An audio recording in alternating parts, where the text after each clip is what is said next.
This story is titled, My Parents Forgot to Invite Me to the Family Reunion, so I showed up with a surprise announcement. Hey everyone, how's it going? I need to vent a bit because this whole thing has been eating me alive. I'm 28 female, the youngest of 3 siblings, and honestly, it feels like I've been the odd one out since birth. Let me paint the picture for you. Me being the odd one out in my family doesn't mean in an edgy, rebellious way, like I was trying to be different on purpose. It's just that my brother and sister always seemed to fit this mold of what a successful kid should look like. They had the steady jobs, the impressive resumes, the suburban dream lives with perfect little families. Meanwhile, I've taken a different path. I mean the kind that doesn't land on glossy Christmas cards or get bragged about at family dinners. My brother, Ryan, 35 male, and works as a marketing executive. He's got one of those jobs where nobody really understands what he does, but they all assume it's important because he's always on Zoom calls and talking strategy. He married his college sweetheart, and now they've got 2 adorable kids and a house straight out of a home renovation show. Then there's my sister, Emily, 32 female, an engineer, and married to an equally successful guy who might as well be an engineer too, based on how analytical and detail-oriented he is. They're the kind of people who host dinner parties with matching dinnerware and themed desserts. And then there's me. I left my corporate job 2 years ago to start freelancing as a graphic designer. It's nothing flashy. I design logos, branding materials, and digital assets for small businesses. It's not the kind of thing that will make me rich, but I love it. It's enough to pay the bills and keep me happy, which, as far as I'm concerned, is the point of life. I live with my boyfriend of 5 years, Ethan, in a small rented house. We're not rolling in money, but we're comfortable and content. The problem is my family doesn't see it that way. For them, life is about stability, tradition, and climbing the corporate ladder. My choices don't fit that narrative, so they don't really know what to do with me. It's not like they're outright mean about it. They're too polite for that. But there's always this undercurrent of judgment. Little comments like, "Oh, that's nice, but don't you miss having a steady paycheck?" Or, if you went back to a 9 to 5, you'd have more security. They act like my life is some temporary phase I'll grow out of when I realize how hard the real world is. I've spent years brushing off the subtle digs and trying not to let it bother me. For the most part, I've been able to shrug it off because I know they just don't get it. And honestly, I didn't realize how much it had been building up until a few weeks ago, when I found out just how invisible I am to them. It all started on a regular Tuesday night. I was scrolling through Instagram, half watching a show in the background, when I saw my cousin Chloe's story. It was one of those big family gatherings we do a couple of times a year. Everyone crammed into someone's house, laughing, eating, and catching up.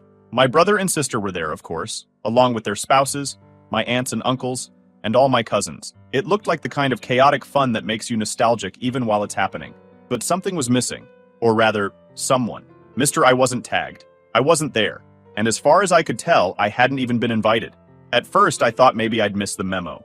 We have a family group chat that's always buzzing with plans and updates, so maybe the invite got buried in the endless stream of messages. I texted Ryan and Emily to check. Ryan usually responds right away, and Emily, while slower, never ignores me completely. But this time, nothing. Hours passed, and neither of them replied. That sinking feeling started creeping in. The one where you start to realize something isn't quite right, but don't want to admit it yet. The next day, I decided to go straight to the source. I called my mom, Grace. I tried to keep it casual, asking how things were and whether there'd been any family gatherings recently. There was a pause, a long one. Then she said, "Oh, you mean the reunion? We didn't think you'd want to come, sweetheart. You're always so busy with your little freelancing." Her tone was overly casual, but I could hear the clinking of dishes and muffled voices in the background, familiar sounds of my family's gatherings that usually stretched over a weekend. It felt like someone had flipped a switch in my brain. Busy? I wasn't too busy to spend time with my family, and even if I was, isn't that my decision to make? Why didn't they at least ask me? I pressed her on it, trying to understand why they'd assumed I wouldn't want to be there. Her tone shifted to something lighter, like she was trying to downplay the whole thing. "We just didn't want to bother you," she said. "Besides, you've missed a few events before, so we figured it was no big deal." The excuse was so silly. This wasn't about missing a random dinner or skipping a holiday because of work. This was a full-blown family reunion, something I would have moved mountains to be part of, but they didn't even think to include me. After that call, I sat in my kitchen for what felt like forever, replaying the conversation in my head. This wasn't the first time something like this had happened. There were plenty of holidays where plans seemed to revolve around Ryan and Emily's families, while I got tacked on as an afterthought. I'd always told myself it wasn't intentional, that it was just easier for them to focus on the ones with kids or more traditional lives. But now it was clear. This wasn't about convenience. It was deliberate. The more I thought about it, the more I started connecting dots. It wasn't like they forgot about me in the chaos of planning. No, this was intentional. They'd decided I didn't belong there, at least not enough to make an effort to include me. And honestly, that stung more than I wanted to admit. I tried to distract myself by throwing myself into work, but every time I scrolled through social media, I'd see another photo or video from the reunion. It was like a highlight reel of everything I'd missed, all because someone decided I wouldn't fit in. It wasn't just about the reunion anymore. This was about years of feeling like an afterthought, years of being left out. And for what? Because I didn't follow the same cookie-cutter path as Ryan and Emily? Because I chose happiness over a high-paying job I hated? It was frustrating because I wasn't looking for a medal or constant validation. I just wanted to be treated like I mattered. I vented to Ethan about it, hoping he'd tell me I was overreacting. Instead, he got angrier than I'd ever seen him. "This isn't okay," he said, pacing around the living room. "You deserve better than this." He even offered to call my mom himself, which made me laugh. Partly because of how sweet it was, and partly because I knew it wouldn't make a difference. My family had made up their minds about where I stood, and nothing was going to change that overnight. Still, Ethan's support is making me feel something I haven't felt in days, like I actually have a choice. He keeps saying I should just show up. If they didn't invite you, fine. But that doesn't mean you can't remind them you're part of this family, he says. It's tempting, I won't lie. The idea of walking in unannounced, making them confront me face to face, has a certain appeal. But then again, what if I just make things worse? What if it only confirms their assumptions about me? That I'm too sensitive or making it about myself? On the other hand, why should I let them erase me? A part of me feels like showing up isn't about revenge, but about standing my ground. About saying, I'm here, and I'm not going to disappear quietly. And if I do decide to show up, I have a reason that feels bigger than the drama. Ethan and I got engaged a few weeks ago. We haven't told anyone yet because I've been waiting for the right moment to share it in person with my family. But now, it feels like that right moment isn't going to come unless I make it happen. But here's the thing. What if showing up isn't the answer? I mean, if they want to exclude me, maybe I should let them. Maybe that's the only way to keep my sanity intact. The reunion is still going on for a few more days, so it's not like I've missed my chance to crash it. I still have time to decide. So now I'm stuck. Do I go and risk the awkwardness and tension just to claim my space? Or do I stay home and let them wonder why I didn't show up? Like they've forced me to wonder why I wasn't invited in the first place? Honestly, I don't know what to do. What would you do? Update 1. Hi again. I came with an update since most of you were asking for a follow-up. Alright, so here's what I did. After spending way too much time pacing around my kitchen and debating whether to crash the reunion or let it go, I finally decided I'm doing it.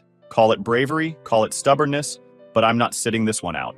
If they didn't want me there, they'll have to deal with me showing up anyway. And honestly, it's not about causing a scene or proving a point. It's about reminding myself that I have every right to be there. I started planning my entrance like I was gearing up for a heist. I baked a batch of cookies, something simple but thoughtful, so it'd look like I'd always intended to come. Ethan offered to come with me for backup, but I told him I needed to do this alone. If things went south, he'd be a phone call away. The drive to my parents' house felt longer than it actually was. I'd gone over the plan 100 times in my head. Walk in, act natural, hand over the cookies, and pretend like I had every reason to be there. Simple, right? But as I got closer, doubts started creeping in. What if they made a scene? What if they told me to leave? Worse, what if they didn't acknowledge me at all? When I finally pulled up, I could see them through the windows milling around, chatting, and laughing like it was the event of the year. I grabbed the box of cookies from the passenger seat, took a deep breath, and started walking toward the house. As I stepped inside, the noise hit me like a wall. For a split second, no one noticed me. I stood there, taking it all in, until someone glanced over, and then another. Slowly, the chatter started to die down, and heads turned in my direction. My mom, Grace, was the first to approach me, her voice higher than usual. "Oh, you made it! What a surprise!" Her smile didn't quite reach her eyes, and she didn't hug me. Just a quick pat on the arm before she stepped back. It was awkward, like she was trying to figure out what to do with me now that I was standing there, uninvited. "Yeah, I thought I'd stop by," I said, smiling, holding up the box of cookies. "Brought these for everyone." She took the box and murmured something about putting them on the dining table before quickly disappearing into the kitchen.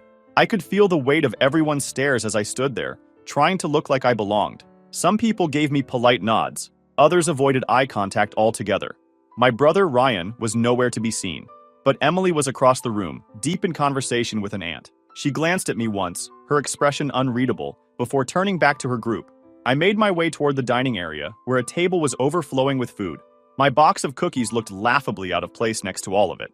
I set them down anyway, and stood there for a moment, trying to figure out my next move. As I turned to leave the dining area, I overheard two aunts whispering near the hallway. "Did they not invite her on purpose?" one of them asked. The other shushed her quickly, but I'd already heard enough. My chest tightened, and I had to fight the urge to turn around and confront them. Instead, I pulled out my phone and pretended to check messages as I made my way toward the living room. A few younger cousins spotted me and came over to say hi. They asked about my freelance work, told me they'd seen some of my designs online, and even complimented the cookies. For a moment, it felt like maybe this wasn't going to be so bad. But then Ryan finally showed up. He saw me and froze for a split second before plastering on a polite smile. "Oh, hey," he said. "Didn't know you were coming. Thought I'd surprise everyone," I replied, matching his tone. The atmosphere shifted again about an hour in. Emily clapped her hands loudly, grabbing everyone's attention. "Hey everyone, I have some exciting news to share," she announced, her face lighting up. The room quieted as she told everyone she was pregnant with her second child. Cheers erupted, people clapped, and my mom looked like she might burst with joy. It was a full-on celebration, complete with toasts and hugs. And me? I stood there, invisible again. I watched as everyone fawned over Emily, offering congratulations and jokes about baby names. No one even glanced in my direction. My mom, who'd been glued to Emily's side, didn't so much as acknowledge me. It was like I wasn't even in the room. That's when something inside me snapped. I wasn't angry, at least not in the traditional sense. I was just done. Done being overlooked, done being treated like I didn't matter. If they weren't going to include me, I'd force them to see me. So I did what any self-respecting, forgotten family member would do. I grabbed a glass from the drinks table, clinked it loudly with a fork, and cleared my throat. The sound was loud, and the whole room froze. Mimicking Emily's announcement style, I said with a smile, "Since we're all sharing big news today, I've got something to share too." Their faces turned toward me, but instead of curiosity or excitement, most of them looked like they were wondering what the hell I was about to pull. But I didn't care. I held up my left hand, making sure my engagement ring caught the light. "I got engaged 2 weeks ago," I said, my voice steady despite the fire burning in my chest. Although, I guess no one here would have known since I wasn't even invited. That part hit like a bomb. For a moment, no one said anything, and I could feel the weight of their stares. A few scattered claps eventually broke the silence, mostly from my younger cousins, who looked like they were genuinely happy for me. But the energy? It wasn't even in the same universe as the excitement Emily got for her big news. My mom's face tightened, and she forced out a thin smile that practically screamed damage control. "Oh, that's lovely," she said. "Why didn't you tell us sooner?" I met her gaze and replied, "I didn't think you'd care."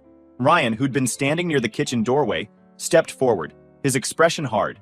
"This isn't about you," he said sharply. "You always have to make everything about yourself.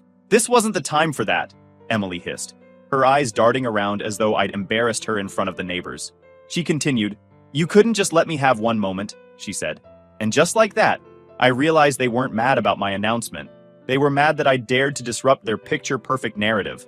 It wasn't about my engagement or my absence at all. It was about control, about keeping me in my place. And in that moment, I knew I wasn't going to stay quiet anymore. I refused to back down. I ignored Emily and replied to my brother, "Really? Because I don't remember getting an invite to this little party. But you all seem just fine without me." Emily looked down at her drink, avoiding eye contact, while my mom's polite mask started to crack. Before she could say anything, though, one of my cousins, Chloe, spoke up. "She has every right to be upset," Chloe said, her voice firm. "If you didn't invite her, what did you expect?" Her words hung in the air, and for the first time, it felt like someone else understood. It wasn't much, but it was enough to crack the carefully constructed facade my family had been holding together. Still, I knew when my point had been made.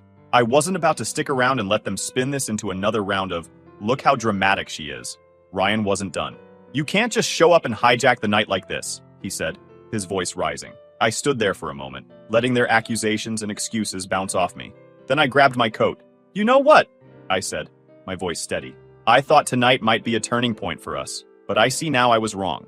Keep your perfect little bubble. I'm done trying to fit into it." I grabbed my coat and walked out without waiting for a response, slamming the door behind me. And as I stepped out, it hit me. I'd finally done it. For the first time in years, I stood up for myself, unapologetically, and damn, it felt good. By the time I got to my car, my phone was buzzing. A message from Ryan popped up. "You're being selfish as usual." I stared at the screen, feeling equal parts hurt and furious. Before I could overthink it, I typed, "And you're being predictable as usual," and hit send. It wasn't much, but it felt like the first step toward reclaiming my voice. As I drove home, I couldn't shake the thought, what happens next? Ethan and I had been engaged for weeks, but the idea of planning a wedding with them in the picture felt impossible. Who would I invite? My mom? Ryan? Emily? Did they even deserve to be there? Maybe it was time to stop waiting for them to treat me like family and start building the kind of family I actually wanted. When I got home, Ethan was waiting. He didn't bombard me with questions or push me to talk right away. He just hugged me, the kind of hug that feels like someone saying, "You're safe now." We sat on the couch, and I told him everything I expected him to be mad. But instead, he just listened. "You needed to do that," he said after I finished. "You've been holding this in for too long." He was right. But the thing is, standing up for myself in the moment had been the easy part. What came after was harder. The silence from my family was weird. No texts, no calls, nothing. For days, I waited for someone, anyone, to reach out. But it was like I'd dropped off the face of the earth. At first, I thought they were giving me space to cool off. Maybe they realized they'd messed up and were figuring out how to apologize. But as the days turned into a week, it became clear that wasn't the case. They weren't waiting to reach out. They were waiting for me to come crawling back. That's the thing about my family. They've always operated under this unspoken rule that nothing is ever their fault. If you're upset, it's on you to fix it. And for as long as I can remember, I've played along. But this time, I wasn't going to do it. I was tired of being the only one putting in the effort. Instead, I decided to focus on the people who actually cared about me. Ethan suggested we throw a small engagement celebration with friends and a few family members who had reached out after the reunion.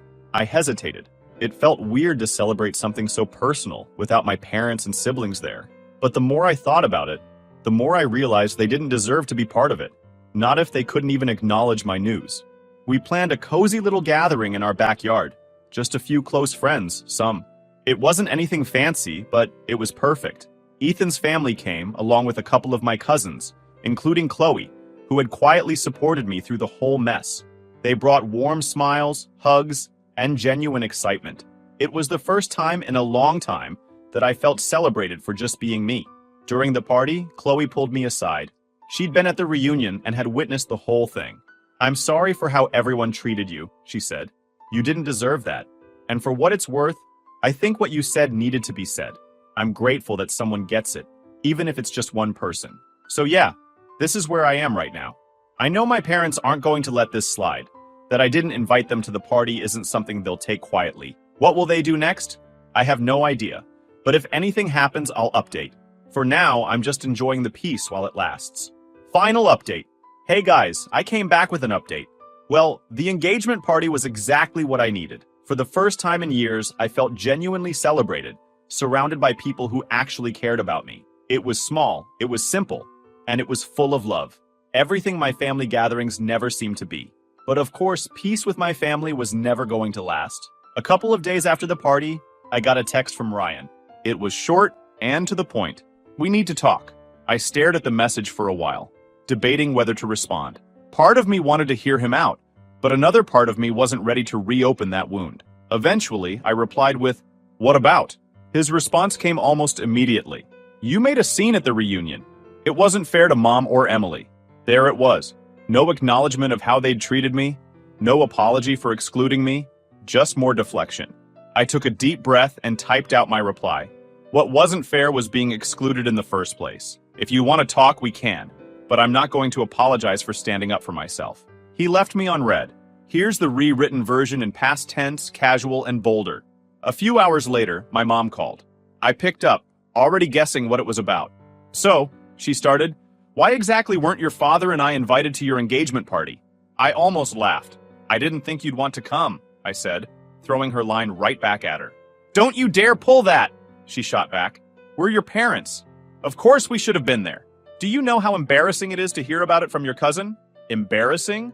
Like finding out about the reunion through Instagram?" I snapped. "You didn't invite me to that. So excuse me if I don't think you're dying to celebrate me." "That was different," she said. "We thought you were busy. But this was intentional." "You're right. It was intentional," I said. Because I invited the people who actually support me. There was a long silence. Then she said, "We've always supported you. You think because we don't agree with every little decision, we don't care? We deserved to be there." I rolled my eyes even though she couldn't see it. Support? You mean calling my career a hobby? Leaving me out of family plans? Acting like I'm some extra who doesn't matter unless it's convenient? You don't support me. You support the version of me that doesn't exist. If you keep pushing us away, don't expect us to be there for you, she said after a pause. Maybe if you'd been there in the first place, we wouldn't be having this conversation, I replied. There wasn't much else to say after that. She muttered something about seeing how things were, and I hung up. Within a day of the call with my mom, the group chat, one I'd been conveniently left out of during the reunion planning, started buzzing again. This time, it wasn't just about family updates or random memes. It was about me. Apparently, Ryan and Emily had taken it upon themselves to frame the reunion drama as my fault. Messages like, "She turned the whole thing into a circus," and "It's always about her," started flying around. Chloe, who'd been quietly supportive of me since the party, sent me screenshots. I shouldn't have been surprised, but it still hurt seeing the words written out so plainly. "She's making this harder than it needs to be," Emily had written. Ryan followed up with, "She just wants attention." Typical. These were the same people who didn't think I deserved an invitation, who didn't even bother to ask how I felt about being excluded. And now I was the one making things difficult? Ethan noticed me pacing the living room, phone in hand, and asked what was going on. I showed him the messages. "Wow," he said. "They're really digging in." "Yep, and they're not even trying to hide it." He asked, "What do you want to do about it?" I was sick of letting them rewrite the narrative to make me the villain. "I'm going to call them out," I said. "If they want to talk about me like this, they can say it to my face. Or, I guess, to the group chat." I opened the group chat and scrolled through the endless messages about me. This is what I typed. "Interesting how I'm the one being blamed for causing problems when I wasn't even invited to the reunion. But sure, let's pretend I'm the issue here. Maybe instead of talking about me behind my back, you could have just included me in the first place." Before hitting send, I attached Chloe's screenshots just to make sure everyone saw the receipts. Then, with zero hesitation, I sent it and waited. It didn't take long for the chat to explode. Ryan was the first to respond naturally. "This isn't how families solve problems," he wrote, as if he hadn't been trashing me 5 minutes earlier. Then came Emily. "What did you think sharing those screenshots would do? You're just making everything worse." I replied, "Oh, I don't know, Emily. Maybe I thought it would expose the hypocrisy of you all playing victim after cutting me out. Funny how that works, huh?" Ryan started typing again. Probably another lecture about family loyalty, but I didn't stick around to read it. Instead, I opened my mom's contact, sent her a final message that simply read, "I hope this helps you understand why I'm done," and then blocked her. I went down the list. Ryan, Emily, even the group chat itself. One by one, I hit block, watching the connections disappear. When I was done, I tossed my phone onto the couch and let out a breath I didn't realize I'd been holding. "Feel better?" Ethan asked, leaning against the doorway. "Honestly? Yeah," I said, sinking into the cushions. "They'll probably find another way to spin this, but at least I don't have to deal with it directly anymore." He walked over, sitting next to me. "You stood up for yourself. That's what matters. Let them deal with their own mess now." For the first time in days, I felt a little lighter. My family wasn't going to change overnight. Maybe not ever. But I wasn't going to keep shrinking myself to fit their mold. If standing up for myself meant losing some connections, so be it. At least now, I could breathe. For now, Ethan and I are starting to talk about planning our wedding. We've been engaged for months now, but I keep avoiding the topic. Thinking about the details, especially the idea of involving my family, feels overwhelming. But now, after everything that's happened, I realize that I don't have to involve them. This day is ours, and we can plan it however we want, free from all the judgment and drama. We are planning to keep it small. Just a few close friends, Ethan's family, and the handful of cousins who've supported me through everything. No big venue, no elaborate guest list, just a simple ceremony in the backyard of a friend's house, surrounded by people who genuinely care about us. It's not what I imagined as a kid, but it feels right. It feels real. As for my family, I decide not to invite them again. It's not an easy decision, but it's necessary. They've made it clear time and time again how little they value me. So why should I give them a front row seat to one of the most important days of my life? I'm not rewarding their behavior with access to my happiness. Of course, word is already starting to get around. My mom, predictably, finds out through a cousin and calls me in a panic. "So, you're not inviting us as you did before?" she asks, like she can't believe it. "Yes, I'm not," I say simply. "Why?" she demands. "We're your family." "Because this day is about celebrating the people who've been there for me," I reply. "And right now, that's not you." She tries arguing, tries guilt-tripping me into changing my mind, but I hold firm. This isn't about punishing you, I tell her. It's about protecting myself. I need to do what's best for me. She doesn't take it well. She calls me ungrateful, accuses me of tearing the family apart, and claims I'm turning my back on the people who love me. But for once, I don't let her words stick. I'm not letting her rewrite the narrative again. It's strange, thinking about a wedding without the people who raised me. I won't lie and say it doesn't hurt sometimes. But when I picture the day in my head, I feel more peace than sadness. I see myself standing with Ethan, surrounded by love and support, and I realize that's what family is supposed to feel like. It's not about obligation or blood. It's about who shows up for you when it matters. The more distance I put between myself and my parents, Ryan and Emily, the less their opinions seem to matter. My mom's guilt trips don't have the same sting anymore. Ryan's sarcastic jabs feel hollow. And Emily's passive-aggressive social media posts? I don't even bother looking at them. I've got better things to do with my time. That's not to say it's easy. There are moments when I think about the good times we shared before everything got so complicated. I miss those fleeting versions of my family, the ones who made me laugh and made me feel like I belonged. But I've come to realize those moments don't define who they are now. The way they treat me today is what matters. And until they're willing to change, I can't keep pretending everything is fine. For now, I'm focusing on the future, on planning a wedding that feels right for us, and building a life free from their negativity. If they come around someday, maybe we can try again. But until then, I'm choosing to protect my peace, even if it means letting go. So here I am, choosing myself. It's not always easy, but it's worth it.